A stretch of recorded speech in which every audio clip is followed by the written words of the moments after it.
Hello everyone, in this video I'm going to show you how I have made two pieces of art, one following traditional techniques and the other one with artistic movement done by famous artists over the last 50 years, using the stereotype and geometry themes respectively. Here we go.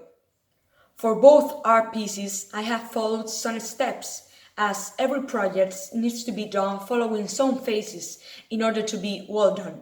But as I have learned, the creative process is not a linear one.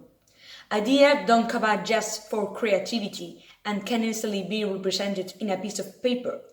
The idea that you may think that is isolated may come from previous experience and context that you have experienced before and that contribute to your final idea. With the traditional work, I choose technique drawing, and my materials will be waxes because they were very familiar to me and they give me some nostalgic vibes about my growing process and childhood experience. The techniques and the materials were clear, but I didn't know what to draw. I wanted to express something that makes people reflect and think about what their behaviors and thoughts are.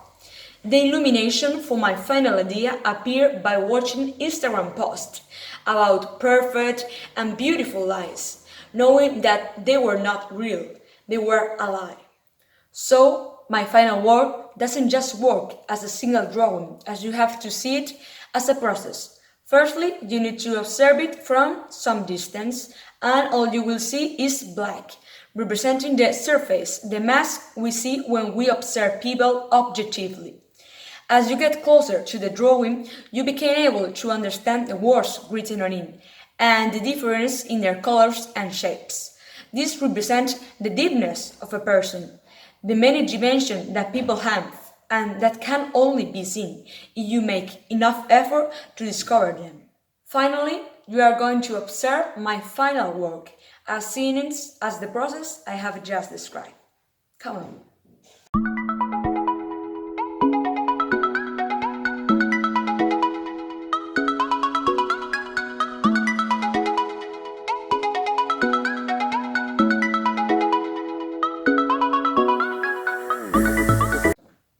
For my second piece of work, the process of preparation and incubation was very similar to the first one, as I did some research in order to be informed about the topics, and I also dedicate some time to reflect about the different techniques and material, trying to decide what was the most appropriate.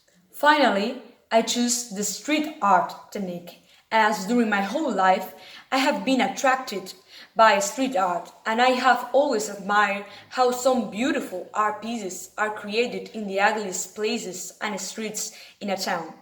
I can agree that some graffitis are not visually attractive, as they are just made as a sign of vandalism, but some others fulfill and add joy and dynamism to places that are dead and colorless. I have never used the graffiti technique, so I bought some sprays on the internet with the primary colors that seemed easy to manage.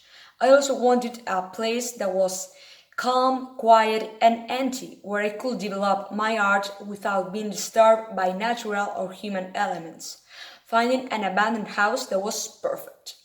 I also watched some videos about the technique, learning some tips and recommendations, so I felt prepared to start with my graffiti. Now, let's go in the search of my final graffiti.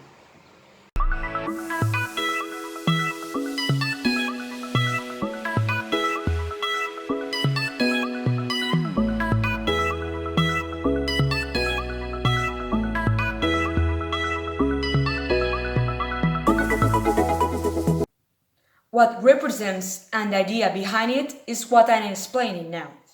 The main figure that appears is a head, a human face with eyes, nose and mouth. But it is not a normal face, because the brain is represented with pentagons, circles, squares and rectangles, which are geometrical figures.